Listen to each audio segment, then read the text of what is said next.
तो देखो, सबसे पहले मैं चालू कर रहा हूं degree of freedom for solids. तो सबसे पहला अपना जो टॉपिक है वो है degree of freedom for solids. देखो, अब तुम सब एक चीज ध्यान से सुनना। याद है मैं तुम्हें लास्ट क्लास में डिग्री ऑफ फ्रीडम पढ़ाए थे कि डिग्री ऑफ फ्रीडम क्या होता है? डिग्री ऑफ फ्रीडम का मतलब है कि किसी भी पार्टिकल की मैक्सिमम कितनी काइनेटिक एनर्जी हो सकती है। तो मैंने तुम्हें पढ़ाया था कि एक डिग्री ऑफ फ्रीडम होता है, वो होता है ट्रांसलेशनल डिग्री ऑफ फ्रीडम। एक होता है वो होता है रोटेशनल डिग्री ऑफ फ्रीडम। और तीसरा होता है वो होता है वाइब्रेशनल डिग्री ऑफ फ्रीडम। याद है मैंने आपको पढ़ाया था लास्ट क्लास में, ट्रांसलेशनल मैक्सिमम कितने हो सकते हैं? 3। रोटेशनल मैक्सिमम कितने हो सकते हैं? 3। और वाइब्रेशनल का मैंने तुम्हें कहा था कि ये डिपेंड करता है टेम्परेचर पे, लेकिन तो भी मैक्सिमम कितने हो सकते हैं? 6। अब तुम एक चीज ध्यान से सुनना, सब ध्यान से सुनना। ट्रांसलेशनल मैक्सिमम 3 हो सकते हैं। कब? मान लो पार्टिकल एक्स में भी जा रहा है, वाई में भी जा रहा है, जेड में भी जा रहा है। रोटेशनल मैक्सिमम 3 हो सकते हैं। मान लो पार्टिकल एक्स के हिसाब से भी घूम रहा है, वाई के हिसाब से भी घूम रहा है, जेड के हिसाब से भी घूम रहा है। और वाइब्रेशनल 6 हो सकते हैं। वाइब्रेशन में क्या होता है? पार्टिकल ऐसे वाइब्रेट करता है अपनी जगह पे पड़े पड़े। तो खाली एक्स में वाइब्रेट कर रहा है तो 2, खाली वाई में वाइब्रेट कर रहा है तो 2, खाली जेड में वाइब्रेट कर रहा है तो 2। और मान लो तीनों में वाइब्रेट कर रहा है तो कितने हो जाएंगे? 6 डिग्री ऑफ फ्रीडम। तो टॉपिक लिखो अपनी कॉपी में, degree of freedom, degree of freedom for particles in solid state. Degree of freedom for particles in solid state. तो सॉलिड स्टेट में मान लो कोई पार्टिकल्स हैं तो उनके कितने डिग्री ऑफ फ्रीडम होते हैं? तो degree of freedom for particles in solid state. तो देखो, सॉलिड स्टेट का मतलब क्या है? सॉलिड्स में क्या होता है आपको खुद को ही पता है। सॉलिड्स में atoms and molecules are tightly packed with each other. यही होता है सॉलिड्स में। आपको ही पता है, तुमने 9th क्लास में प्रॉपर्टी पढ़ी होगी कि सॉलिड में क्या होता है, आपके जो एटम्स और मॉलिक्यूल्स होते हैं वो एकदम टाइटली पैक्ड होते हैं, एकदम पास पास चिपके चिपके होते हैं। तो आप खुद मुझे बताओ, क्या ये पार्टिकल चल सकता है? नहीं चल सकता। क्यों नहीं चल सकता? क्योंकि ये सब तरफ से गिरा हुआ है। तो ये पार्टिकल चल तो नहीं सकता, मतलब इसके ट्रांसलेशनल डिग्री ऑफ फ्रीडम कितने होंगे? 0। उसी तरीके से ये पार्टिकल घूम भी नहीं सकता क्योंकि ये सब तरफ से बंधा हुआ है। तो इसके रोटेशनल डिग्री ऑफ फ्रीडम भी कितने होंगे? 0। तो याद रखना, सॉलिड में खाली पार्टिकल के वाइब्रेशनल डिग्री ऑफ फ्रीडम होते हैं और कितने होते हैं? 6 डिग्री ऑफ फ्रीडम होते हैं। तो कोई तुम्हें पूछे कि बताओ सॉलिड स्टेट में पार्टिकल के कितने डिग्री ऑफ फ्रीडम होते हैं, तो आपको बोलना है भैया 6 होते हैं। और कौन से होते हैं? सारे के सारे कौन से होते हैं? वाइब्रेशनल। क्योंकि ना पार्टिकल चल सकता है ना पार्टिकल घूम सकता है, पार्टिकल सिर्फ अपनी जगह पड़े पड़े वाइब्रेट कर सकता है। तो सारे के सारे कौन से होंगे? वाइब्रेशनल डिग्री ऑफ फ्रीडम होंगे। लिख लो अपनी कॉपी में, लिख लो। और कितने होंगे? 6 होंगे। कोई डाउट है तो पूछो।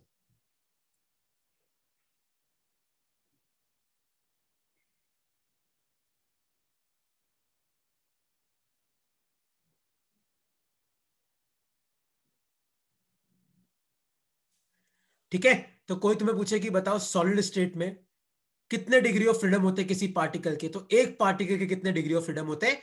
6 डिग्री ऑफ फ्रीडम होते हैं। कोई डाउट है इसमें तो आप पूछ सकते हो।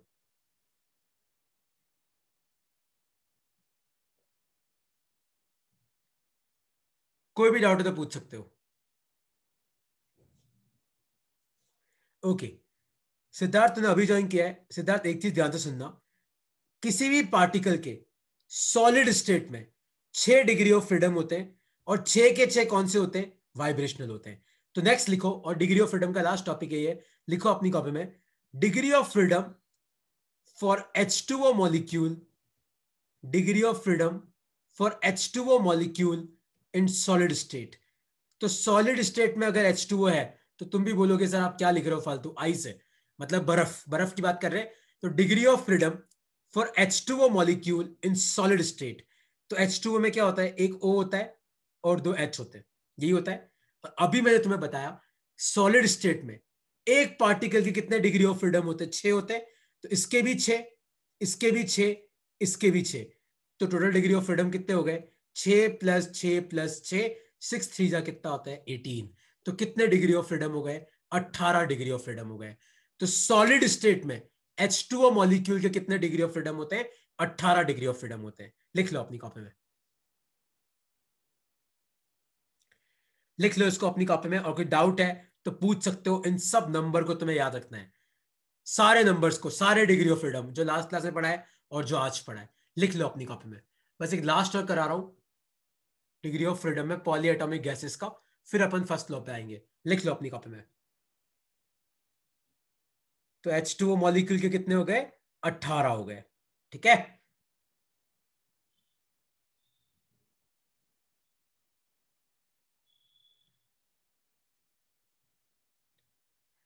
और नेक्स्ट लिखो अपनी कॉपी में डिग्री ऑफ फ्रीडम, एक और अपना रह गया है, वो है degree of freedom for poly atomic gases. Degree of freedom for poly atomic gases. अब पॉली एटॉमिक क्या होता है? याद है एक परसों अपन ने मोनो एटॉमिक पढ़ा था, हीलियम। डाई एटॉमिक मतलब H2N2O2। पॉली एटॉमिक मतलब जिसमें पार्टिकल्स बहुत ज्यादा है, जैसे अमोनिया हो गया, सल्फर ट्राइऑक्साइड हो गया, कार्बन डाइऑक्साइड हो गया। तो इनका कैसे निकालेंगे? तो याद रखना, अगर पॉली एटॉमिक गैसेस है तो इनके ट्रांसलेशनल तो सारे के सारे होंगे 3, रोटेशनल भी सारे के सारे होंगे 3, क्योंकि अगर पॉली एटॉमिक मॉलिक्यूल चलेगा तो वो सारे काउंट होंगे, घूमेगा तो भी सारे काउंट होंगे। लेकिन वाइब्रेशनल डिग्री ऑफ फ्रीडम है, मान लो वो है x, क्योंकि वाइब्रेशनल डिग्री ऑफ फ्रीडम किस पर डिपेंड करता है? टेम्परेचर पर डिपेंड करता है। तो पॉली एटॉमिक गैसेस के कितने डिग्री ऑफ फ्रीडम होते हैं? 3 तो ये, 3 तो ये, 6 तो ये हो गए, 6 प्लस x, क्योंकि x कौन से? Vibrational degree of freedom. तो या तो ये क्वेश्चन में मेंशन कर रखा होगा कि तुम्हें कितने लेने, या फिर तुम यहीं पे छोड़ सकते हो। तो लिख लो अपनी कॉपी में।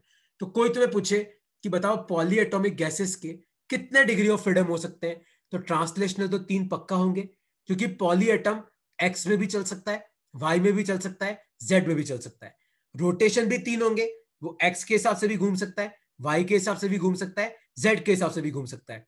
पर वाइब्रेशनल कितने होंगे वो हम नहीं कह सकते, वो डिपेंड करेगा टेम्परेचर पे। तो वो क्वेश्चन में लिखा होगा, लेकिन तुम्हें याद क्या रखना है कि टोटल डिग्री ऑफ फ्रीडम होंगे कितने? 6 प्लस एक्स। लिख लो अपनी कॉपी में।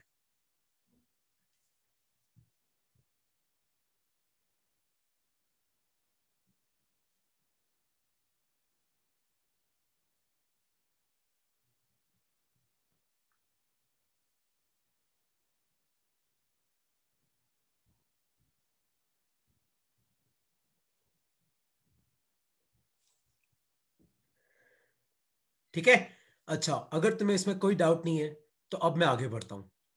कोई भी डाउट है तो पूछो यार, डिग्री ऑफ फ्रीडम वाले टॉपिक में। मैं चैप्टर नंबर 12 और 13 साथ में चला रहा हूँ, मतलब thermodynamics and kinetic theory of gases, क्योंकि सब कंसेप्ट की मुझे जरूरत पड़ती है, इसलिए मैं अपने हिसाब से सीक्वेंस चला रहा हूँ, है ना। कोई भी डाउट है इसमें तो पूछो, वरना मैं नेक्स्ट टॉपिक पे जा रहा हूँ। ओके, कोई डाउट नहीं है तो यार परसों मैंने तुम्हें टॉपिक पढ़ाया था, इंटरनल एनर्जी। परसों मैंने आपको टॉपिक पढ़ाया था इंटरनल एनर्जी। और होता क्या है, अगर तुम भूल गए तो वापस लिख लेना। इंटरनल एनर्जी का फॉर्मूला था sum of kinetic energy and potential energy of all the particles in a container. तो इंटरनल एनर्जी का मतलब होता है कि किसी भी कंटेनर में जितने भी एटम्स मॉलिक्यूल्स हैं उन सब की टोटल एनर्जी कितनी होगी। और मैंने तुम्हें यू का फॉर्मूला लिखवाया था N/2 FRT, और फिर यहां से मैं डिग्री ऑफ फ्रीडम पे भाग गया था, क्योंकि इस फॉर्मूले में F था, तो फिर मैंने तुम्हें डिग्री ऑफ फ्रीडम पढ़ाया था। तो इंटरनल एनर्जी का फॉर्मूला होता कितना है? N/2। N का मतलब है नंबर ऑफ मोल्स, F मतलब डिग्री ऑफ फ्रीडम, R मतलब अपना कांस्टेंट 8.314, और T आपका टेम्परेचर किस में लेना है? केल्विन में। तो ये इंटरनल एनर्जी का फॉर्मूला है। और ध्यान से देखो, तो internal energy is directly proportional to temperature. तो कोई तुम्हें अगर ये पूछे कि यार मैंने सिस्टम का टेम्परेचर बढ़ाया, तो बताओ यू पे क्या असर पड़ेगा? तो यू भी बढ़ेगा। कोई तुम्हें बोले कि नहीं मैंने टेम्परेचर घटाया, तो यू पे क्या असर पड़ेगा? तो यू भी घटेगा, क्योंकि यू किस पर डिपेंड करता है? टी पर डिपेंड करता है। और याद रखना, यहां पे टी किस में लेना? टी यहां पे लेना केल्विन में। ठीक है, तो अब तुम ध्यान से सुनना, बहुत इंपॉर्टेंट टॉपिक है। लिखो अपनी कॉपी में, different ways different ways different ways to change internal energy of a system. तो किसी भी सिस्टम की इंटरनल एनर्जी को चेंज करने के कितने तरीके होते हैं? Different ways to change internal energy of a system. तो मान लो कि ये कोई सिस्टम है जिसकी इंटरनल एनर्जी यू है, और किसी भी सिस्टम की इंटरनल एनर्जी को चेंज करने के 4 तरीके होते हैं, वो लिखो अपनी कॉपी में। या तो सिस्टम को हीट दो, हीट गिवन टू सिस्टम, या तो सिस्टम को हीट दो, हीट गिवन टू सिस्टम। और याद रखना, अगर आप सिस्टम को हीट देते हो तो उसको आपको लिखना है पॉजिटिव। या आप सिस्टम से heat low, heat taken from system, आप सिस्टम से हीट निकाल लो। तो आप खुद सोचो, अगर आप किसी चीज से उसकी गर्मी ले लोगे तो ठंडा हो जाएगा। तो हीट अगर सिस्टम से ली जाती है तो इसको अपन नेगेटिव से डिनोट करते हैं। तो हीट को एक तो अपन डिनोट करेंगे डेल क्यू से। तो अगर आपने हीट सिस्टम को हीट दी, हीट गिवन टू सिस्टम, तो उसको आपको पॉजिटिव लेना है। अगर आपने सिस्टम से हीट निकाली, हीट टेकन फ्रॉम सिस्टम, तो उसको आपको नेगेटिव लेना है। ठीक है। और दो तरीके और है, सिस्टम से वर्क करवाओ, work done by system, work done by system. अगर सिस्टम वर्क करता है मतलब उसको बोलते हैं एक्सपांशन। और अगर सिस्टम वर्क कर रहा है तो उस वर्क को आपको पॉजिटिव लेना है, और वर्क को डिनोट करेंगे हम डेल डब्ल्यू से। और अब एक और तरीका क्या है, सिस्टम पे वर्क करो। एक और लास्ट तरीका क्या है, सिस्टम पे वर्क करो, वर्क डन ऑन सिस्टम। आप सिस्टम पे वर्क करो मतलब सिस्टम को पकड़ो और कंप्रेस कर दो, है ना। तो work done on system word हो रहा है, यूज हो रहा है, मतलब क्या हो रहा है, कंप्रेशन हो रहा है। और वर्क डन ऑन सिस्टम को आपको नेगेटिव लेना है। तो अब इन चारों साइन कन्वेंशन को वापस तुम समझना है एक बार। क्या समझना, देखो, किसी भी सिस्टम की इंटरनल एनर्जी को चेंज करने के 4 तरीके, हीट दो, हीट लो, वर्क करवाओ, या वर्क करो। तो अगर किसी भी सिस्टम को हीट दोगे तो हीट को रिप्रेजेंट करते हैं हम डेल क्यू से, तो वो आपको पॉजिटिव लेना है। किसी भी सिस्टम से हीट निकालोगे तो आपको उसको नेगेटिव लेना है। अगर सिस्टम वर्क करता है, वर्क डन बाय सिस्टम, मतलब सिस्टम पड़ा पड़ा एक्सपांड कर रहा है, तो उस वर्क को आपको पॉजिटिव लेना है। और वर्क डन ऑन सिस्टम, मान लो सिस्टम पे आप वर्क कर रहे हो, आप कैसे करोगे वर्क, सिस्टम को पकड़ो कंप्रेस कर दो।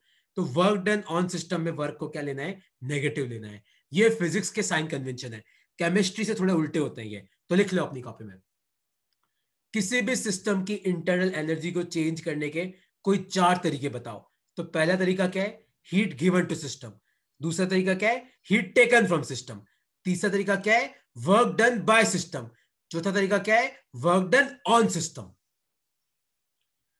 तो अगर कोई, तुम मान लो तुम्हारे एग्जाम में क्वेश्चन आ जाए कि मुझे कंटेनर की इंटरनल एनर्जी चेंज करनी है, तो बताओ अलग अलग क्या तरीके हो सकते हैं। हीट दो, हीट लो, वर्क करो, वर्क करने का मतलब है कंप्रेस, वर्क करवाओ मतलब एक्सपांशन। लिख लो अपनी कॉपी में।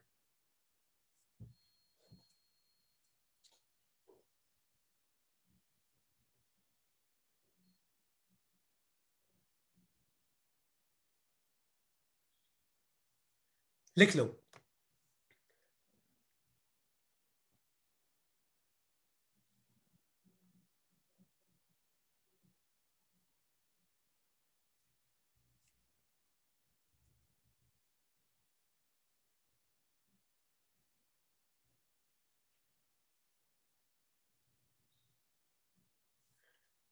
ठीक है। तो देखो, अब फर्स्ट लॉ थर्मो है क्या। तो फर्स्ट लॉ ऑफ थर्मोडायनेमिक्स क्या बोलता है, लिखो अपनी कॉपी में। First law of thermodynamics, first law of thermodynamics, और यहां पे ब्रैकेट में लिख लेना, depends on, depends on conservation of energy principal, depends on conservation of energy principal. तो कई बार एग्जाम में आता है कि बताओ फर्स्ट लॉ कहां से निकला। तो फर्स्ट लॉ कहां से निकला, कंजर्वेशन ऑफ एनर्जी प्रिंसिपल से। तो फर्स्ट लॉ क्या बोलता है कि del Q is equal to del U plus del W. तो डेल क्यू का मतलब होता है हीट एक्सचेंज। अभी मैंने तुम्हें सिखाया, सिस्टम को हीट दो तो पॉजिटिव, सिस्टम से हीट निकालो तो नेगेटिव। डेल यू का मतलब होता है change in internal energy. Del U का मतलब क्या होता है, चेंज इन इंटरनल एनर्जी। और डेल डब्ल्यू का मतलब होता है वर्क डन। क्या मतलब होता है, वर्क डन। और फर्स्ट लॉ मान लो एग्जाम आ जाए, लिखना कैसे, तो according to this law, according to this law, comma, heat exchange between system and surroundings, heat exchange between system and surroundings is equal to sum of change in internal energy is equal to sum of change in internal energy and work done is equal to sum of change in internal energy and work done. लिख लो अपनी copy में. कई बार exam में आता है. देखो इस question को पूछने के बहुत तरीके. पहला तरीका क्या होता है कि बताओ फर्स्ट लॉ ऑफ थर्मो किस पर डिपेंड करता है. तो भैया किस पर डिपेंड करता है? कंजर्वेशन ऑफ एनर्जी प्रिंसिपल पे. क्योंकि एनर्जी को आप ना क्रिएट कर सकते हो ना डिस्ट्रॉय कर सकते हो. तो अगर आपने सिस्टम को हीट दी तो वो हीट कहां जाएगी? थोड़ी बहुत इंटरनल एनर्जी में कन्वर्ट हो जाएगी, थोड़ा बहुत वर्क हो जाएगा, कहीं जा नहीं सकती. जितनी आई है हीट, जितनी एनर्जी आई है वो इक्वल, वो डिस्ट्रीब्यूट हो जाएगी. तो फर्स्ट लॉ ऑफ थर्मो किस पे डिपेंड करता है? कंजर्वेशन ऑफ एनर्जी पे. और क्या बोलता है? तो according to this law, heat exchange between system and surrounding, system और सराउंडिंग के बीच में जो भी हीट एक्सचेंज होती है is equal to sum of change in internal energy and work done. तो del Q is equal to del U plus del W. एक बार लिख लो इसको अपनी कॉपी में. और अभी मैं तुम्हें जो साइन कन्वेंशन लिखवाया था वो तुम्हें याद रखना पड़ेगा. सिस्टम को हीट दोगे तो पॉजिटिव, सिस्टम से हीट निकालोगे तो नेगेटिव. अगर सिस्टम पे वर्क होगा तो नेगेटिव, मतलब कंप्रेशन नेगेटिव. अगर सिस्टम एक्सपांड करेगा तो वर्क पॉजिटिव. अगर टेम्परेचर बढ़ेगा तो डेल्यू पॉजिटिव, टेम्परेचर घटेगा तो डेल्यू नेगेटिव. तो इसके नीचे लिख लेना कि इफ टेम्परेचर इंक्रीजेस तो आपको लिखना है डेल्यू पॉजिटिव. अगर आपका टेम्परेचर घट रहा है तो आपको लिखना है डेल्यू नेगेटिव. जैसे मान लो कि तुम्हारे एग्जाम में क्वेश्चन आ जाए कि internal energy decreases bye 500 joule, तो आपको डेल्यू कितना लिखना है? -500. अगर वहां पे लिखा हुआ है इंटरनल एनर्जी डिक्रीजेस, तो याद है मैं तुम्हें क्या पढ़ाया था कि U directly proportional to T था. तो यू घटेगा तो टी घटेगा, टी बढ़ेगा तो यू बढ़ेगा. लिख लो अपनी कॉपी में इसको.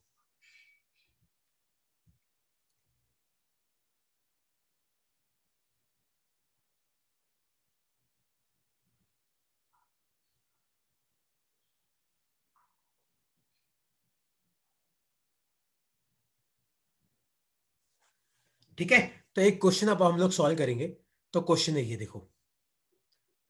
If heat given to system is if heat given to system is 100 joule and work done by system is 200 joule, find del q, del u, del w, comma whether temperature and volume increases or decreases. तो देखो ये एक बहुत अच्छा question है. आप इस question को समझो. देखो क्या लिखा हुआ है. पहले आप इस क्वेश्चन को पढ़ो. तो क्वेश्चन में लिखा हुआ है if heat given to system, तो याद है साइन कन्वेंशन. तो हीट गिवन टू सिस्टम मतलब पॉजिटिव. तो डेल क्यू कितना आ जाएगा? ये आ जाएगा +100 joule. And work done by system. अब देखो वापस इस पे आओ. तो दो थे. वर्क डन बाय सिस्टम मतलब एक्सपांशन, तो positive. Work done on system, compression negative. तो यहां पे तो क्या लिखा हुआ है? Work done by system. तो उसको पॉजिटिव लेना है. कितना हो जाएगा? +200 जूल. तो del U plus del W होता है. तो इक्वेशन लिखो. Del Q is equal to del U plus del W. तो डेल क्यू कितना है? 100. डेल यू तो निकालना है. डेल डब्ल्यू कितना है? 200. तो ये उधर जाएगा. तो डेल यू कितना आया? -100 जूल. आया समझ में? अब पहले 3 पार्ट तो हो गए. अब क्वेश्चन के अगले पार्ट क्या है? आपको यह बताना है कि टेम्परेचर और वॉल्यूम पे क्या फर्क पड़ेगा. तो तुम खुद दिमाग लगाओ. आपका डेल यू नेगेटिव है ना? नेगेटिव. अभी मैंने तुम्हें क्या कहा था? देखो अगर डेल यू नेगेटिव है मतलब टेम्परेचर घटेगा, डेल यू पॉजिटिव है मतलब टेम्परेचर बढ़ेगा. तो एक बात तो पक्की है कि आपका टेम्परेचर तो घटेगा. और वॉल्यूम, देखो वर्क डन पॉजिटिव है मतलब एक्सपांशन, तो वॉल्यूम क्या करेगा? बढ़ेगा. ये इसके आंसर है. किसी को अब इस क्वेश्चन में कोई डाउट है तो पूछ सकते हो.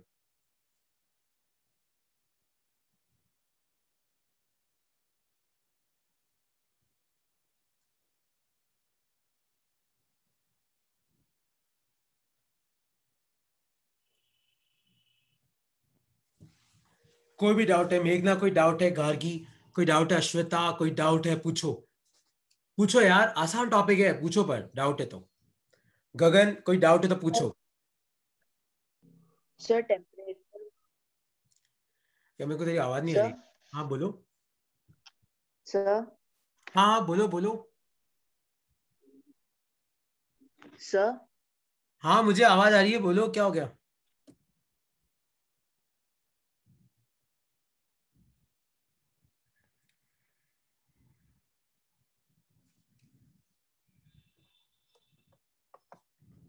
देखो डाउट है तो पूछो।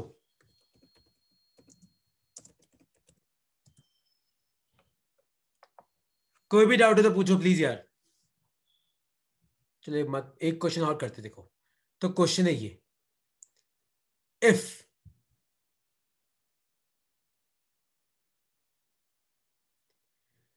मेघना, यहां पे है ना, देख मेघना, यहां पे ये एक प्रोसेस नहीं है, यहां पे मल्टीपल प्रोसेस हो रही है, और उस प्रोसेस का रिजल्ट है ये।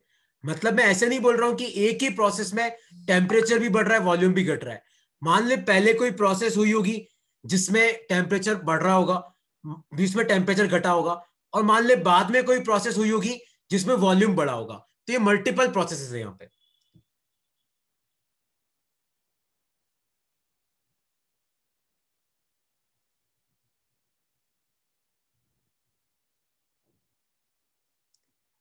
है ना, ये कोई सिंगल प्रोसेस नहीं है, तुम्हारी बात सही है कि सर आपने ही तो पढ़ाया था कि वी डायरेक्ट टी होता है।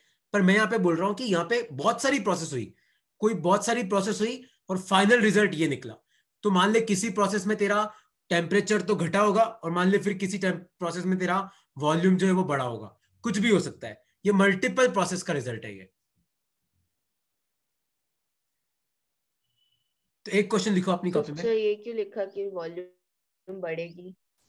क्योंकि फाइनली तेरा देख, यहां पे बहुत सारी प्रोसेस हुई, लेकिन जो नेटवर्क है वो पॉजिटिव है। नेटवर्क पॉजिटिव है मतलब एक्सपांशन हुआ।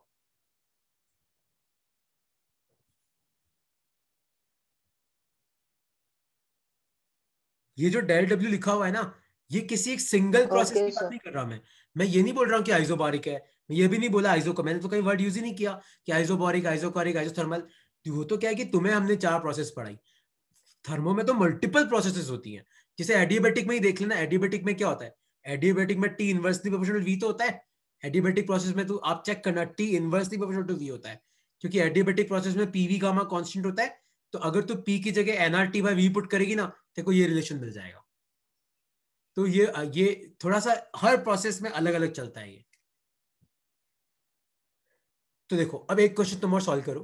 क्वेश्चन है ये, if heat given to system, if heat given to system is 300 joule and internal energy decreases by and internal energy decreases by 200 joule, find del q, del u, del w।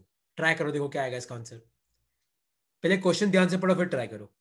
Heat given to system, internal energy decreases by 200 joule, find del q, del u, del w। और आप मुझे ये भी बताना कि temperature बढ़ेगा कि घटेगा, और वॉल्यूम बढ़ेगा कि घटेगा। सोचो क्या आएगा इसका आंसर। एक तो हीट गिवन टू सिस्टम है, तो आप खुद सोचना डेल क्यू क्या होगा। Internal energy decreases bye 200 joule है, और फिर ये दोनों लिख के आप फर्स्ट लॉ ऑफ थर्मो लगा लो, del Q is equal to del U plus del W. तो हीट गिवन मतलब positive, internal energy decreases by मतलब ये -200। तो डेल क्यू कितना है, 300। ये कितना है, -200, प्लस डेल डब्ल्यू। तो डेल डब्ल्यू कितना आया, ये उधर जाएगा, +500 जूल। और अब तुम ध्यान से देखो, डेल यू नेगेटिव है मतलब टेम्परेचर घटा, वर्क पॉजिटिव है मतलब वॉल्यूम बढ़ा।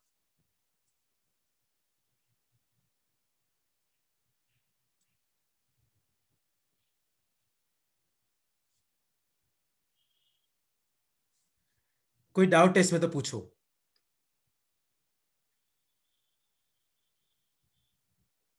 कोई भी डाउट है तो आप क्लियर कर सकते हो इसमें यार। और कोई डाउट नहीं है तो फिर मैं आगे बढ़ता हूं। तो ये आपका फर्स्ट लॉ ऑफ थर्मोडायनेमिक्स है।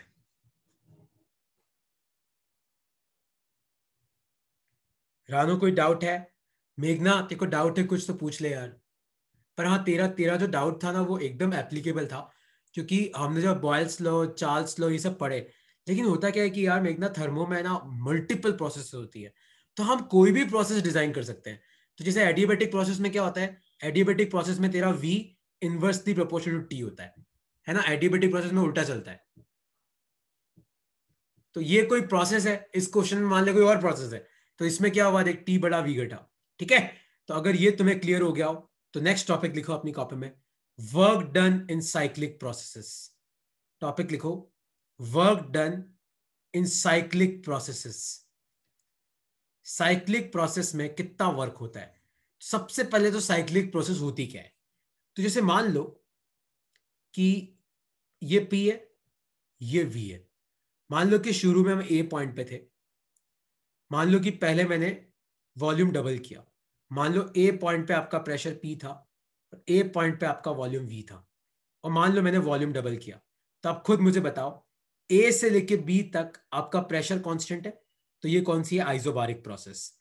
फिर मान लो मैंने B से लेके C तक प्रेशर डबल किया, क्या डबल किया, मैंने प्रेशर डबल किया, 2P। तो B से लेके C तक आइसोकोरिक हो गई क्योंकि वॉल्यूम कांस्टेंट है। अब मान लो मैंने आइसोबारिक कंप्रेशन किया, मैं वापस कांस्टेंट प्रेशर पे वॉल्यूम आधी कर देता हूं, तो मैं D पे आ गया और मैंने वॉल्यूम वापस V कर दी।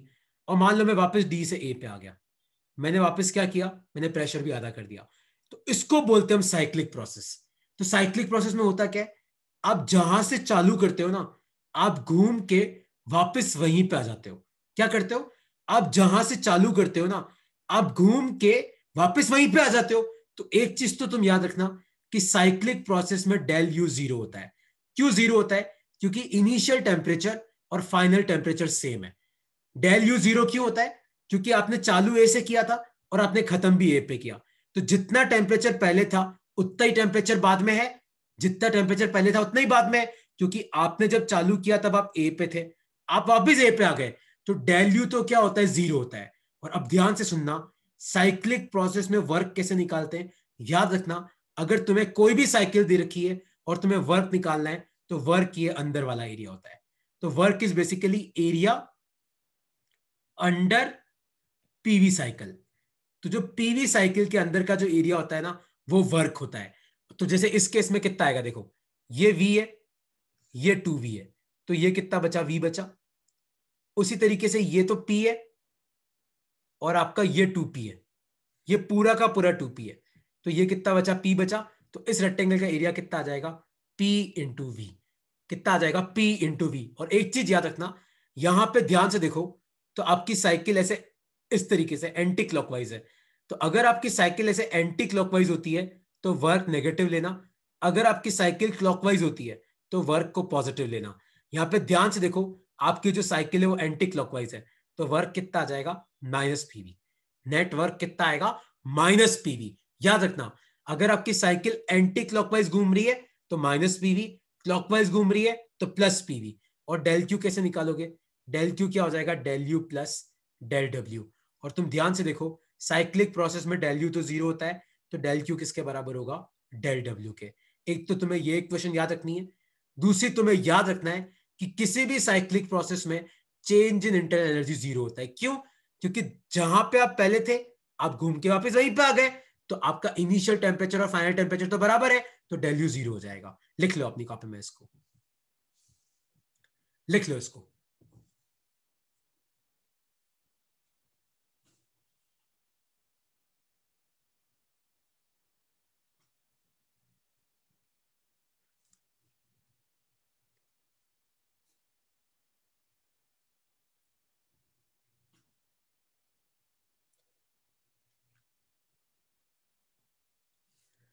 लिख लो इसको।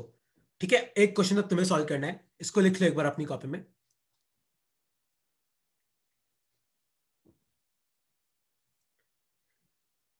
और तुम ध्यान रखना है ना, मैंने देखा है कई बच्चे गलती क्या करते हैं, उनको ये लेंथ निकालना ही नहीं आती। ये लेंथ आपको कैसे निकाले, देखो ये पूरा माइनस ये घटाओ तो आपको ये मिल जाएगा। ठीक है, जैसे एक क्वेश्चन तुम सॉल्व करो अब, तो मान लो कि मैं तुम्हें एक साइक्लिक प्रोसेस देता हूं ऐसी, मान लो कि ये प्रेशर है, ये वॉल्यूम है, मान लो हम चालू हुए ए पे और मान लो ए पे आपका प्रेशर था P, ए पे आपका वॉल्यूम था V। तो पहले हम ए से बी गए। अब खुद सोचना ये कौन सी प्रोसेस है, दिमाग लगाना। पहले हम ए से बी पे गए और मान लो बी पे आपका प्रेशर है 4P। फिर मान लो हम बी से सी पे आए, ये एक स्ट्रेट लाइन है। और मान लो ये बी से मैं कहां पे आया, सी पे आया। और मान लो कि सी पे आपका जो वॉल्यूम था वो था 3V, और मैं सी से वापस ए पे चला गया। ठीक है, तो आपको मुझे बताना है कि यहाँ पे डेल डब्ल्यू कितना है, यहाँ पे डेल क्यू कितना है, और यहाँ पे डेल यू कितना है। ट्राई करो, क्या आंसर आएगा इसका, सोचो, लगाओ दिमाग सब।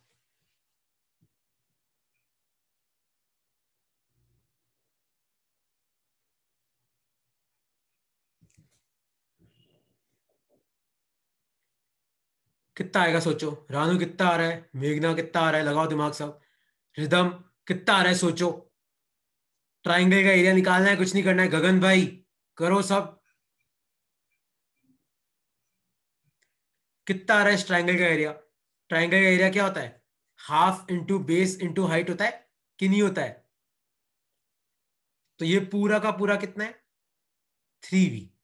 ये कितना है, V। तो ये कितना बचा, 2V।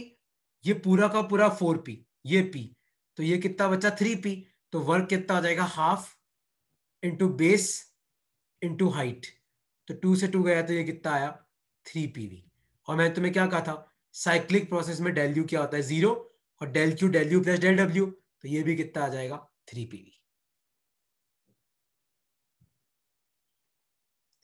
आया तुम्हें समझ में कि नहीं समझ में आया। ऐसे क्वेश्चन कैसे करते हैं, साइक्लिक प्रोसेस में डेल यू 0 होगा, del U plus del W होता है। तो डेल डब्ल्यू तो मैंने आपको निकालना सिखा दिया। और हाँ, यहां पे ध्यान से देखो, क्लॉकवाइज है, तो आपका work done positive, correct, positive लिया है अपन ने।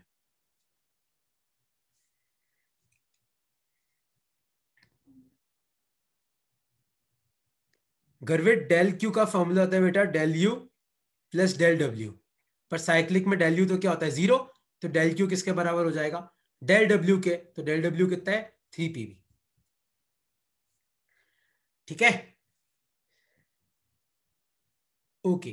एक और चीज तुम याद रखना, एक और चीज तुम याद रखना, कि अगर मान लो कि कोई पीवी ग्राफ है, और मान लो कि तुम पहले ए पे थे और बी पे जाना है, तो अपन सीधा भी जा सकते हैं। तो अगर अपन सीधा जाएंगे तो वर्क कौन सा होगा, ये नीचे वाला पूरा वर्क होगा, ऐसा ही वर्क होगा। अपन ऐसे भी जा सकते हैं, अपन ऐसे भी जा सकते हैं, है ना। तो तुम खुद सोचो, अगर अपन नीचे वाले रास्ते से जाएंगे तो आपका एरिया कम है। तो मान लो कि ये आपका फर्स्ट, ये आपका सेकंड, ये आपका थर्ड। तो अपने को सामने दिख रहा है कि work done in third process is greater than work done in second process is greater than work done in first process. तो याद रखना, आपका जो वर्क होता है ना, वो पाथ डिपेंडेंट होता है। किस पे डिपेंड करता है, पाथ डिपेंडेंट होता है। मतलब आप किस रास्ते से जा रहे हो, आपका वर्क उस पर डिपेंड करेगा। अगर आप ऊपर ही ऊपर वाले रास्ते से जाओगे तो आपको वर्क कितना करना पड़ेगा, इतना। याद है, work is area between graph and volume axis. तो जितना ज्यादा एरिया होगा उतना वर्क होगा। लेकिन याद रखना, आपका जो डेल यू होता है ना, वो पाथ इंडिपेंडेंट होता है। डेल यू क्या होता है, पाथ इंडिपेंडेंट। तो डेल यू खाली किस पे डिपेंड करता है, इनिशियल एंड फाइनल टेम्परेचर पे। क्योंकि इंटरनल एनर्जी को इससे कोई मतलब ही नहीं है कि अपन किस रास्ते से गए, क्योंकि यू किस पे डिपेंड करता है, याद है, यू का फॉर्मूला था N/2 FRT। एन कांस्टेंट है, एफ कांस्टेंट है, आर कांस्टेंट है, खाली क्या बचा, टी। तो डेल यू को खाली इससे मतलब है कि शुरुआत वाला पॉइंट क्या था और फाइनल पॉइंट क्या था। तो डेल यू पाथ इंडिपेंडेंट होता है, पर डेल डब्ल्यू पाथ डिपेंडेंट होता है। और डेल क्यू तो क्या होता है, del U plus del W. तो डेल यू डिपेंड नहीं कर रहा है पर डेल डब्ल्यू तो कर रहा है। तो डेल क्यू भी आपका पाथ डिपेंडेंट है। तो कोई तुम्हें पूछे कि बताओ फर्स्ट लॉ ऑफ थर्मोडायनेमिक्स में कौन से वेरिएबल पाथ पे डिपेंड करते हैं, कौन से नहीं करते हैं। तो डेल यू पाथ इंडिपेंडेंट है, डेल डब्ल्यू और डेल क्यू पाथ पे डिपेंड करता है। लिख लो अपनी कॉपी में, बहुत इंपॉर्टेंट कंसेप्ट है ये, लिख लो अपनी कॉपी में इसको।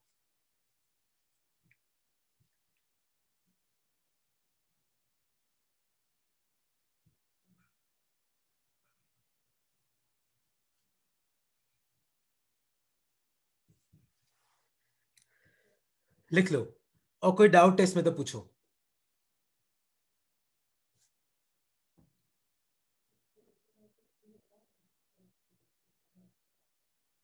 ठीक है, एक लास्ट टॉपिक और लिख लो आज का अपना, एक लास्ट टॉपिक और लिख लो। ये लिख लिया सबने? लिख लो इसको, लिख लो आराम से लिख लो, कोई नहीं यार।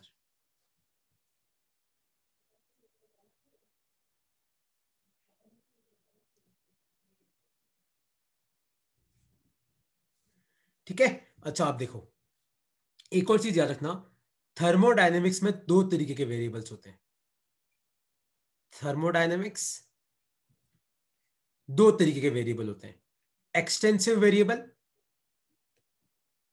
एक होते हैं अपने इंटेंसिव वेरिएबल। एक्सटेंसिव वो होते हैं जो साइज पे डिपेंड करते हैं, depends on size of system. Intensive वो होते हैं independent of size of system, independent of size of system. जैसे एक्सटेंसिव में जो साइज पे डिपेंड करते हैं, जैसे वॉल्यूम हो गया, मास हो गया, नंबर ऑफ मोल्स हो गए, जैसे इंटरनल एनर्जी हो गया। इंटेंसिव मतलब जो साइज पे डिपेंड नहीं करते, जैसे टेम्परेचर हो गया, आपका प्रेशर हो गया, और डेंसिटी हो गई। ये तुम याद रखना, क्योंकि देखो अगर तुम सिस्टम आधा करोगे तो वॉल्यूम आधा हो जाएगा, सिस्टम आधा करोगे तो मास आधा हो जाएगा, सिस्टम आधा करोगे तो नंबर ऑफ मोल्स आधे हो जाएंगे, सिस्टम आधा करोगे तो एन आधा, यू भी आधा हो जाएगा। लेकिन इंटेंसिव जो साइज पे डिपेंड नहीं करते, जैसे टेम्परेचर, जैसे मान लो अगर मैं बोलूं कि एक छोटा सा एल्यूमिनियम का टुकड़ा है और एक बहुत बड़ा एल्यूमिनियम का टुकड़ा है, तो बताओ दोनों की डेंसिटी सेम होगी कि अलग अलग? सेम होगी, क्योंकि डेंसिटी को साइज से मतलब ही नहीं है, वो तो मटेरियल की प्रॉपर्टी है। तो टी, पी, रो, ये सब आपके इंटेंसिव वेरिएबल है जो साइज पे डिपेंड नहीं करते हैं, और जो साइज पे डिपेंड करते हैं वो एक्सटेंसिव वेरिएबल्स है। ठीक है, तो थर्मोडायनेमिक में दो तरीके के वेरिएबल होते हैं, इंटेंसिव और एक्सटेंसिव वेरिएबल्स। ठीक है, और del Q, del U, del W में डेल यू जो होता है वो पाथ पे डिपेंड नहीं करता है, बाकी दोनों करते हैं। साइक्लिक प्रोसेस का वर्क डन मैंने तुम्हें बता दिया कैसे निकालते हैं। मैंने तुम्हें ना आज सुबह एक शीट भेजी है सबको साइक्लिक प्रोसेस की, वो तुम सबको सॉल्व करनी है अब, है ना? तुम सॉल्व करोगे तो तुम सीखोगे, वरना तुम नहीं सीखोगे। अपनी बुक में पीछे खाली एक क्वेश्चन है, वो तुम ट्राई करना, थर्मो में चैप्टर नंबर 12 में पीछे साइक्लिक प्रोसेस का, वो तुमसे हो जाएगा, और डाउट है तो मुझसे पूछना।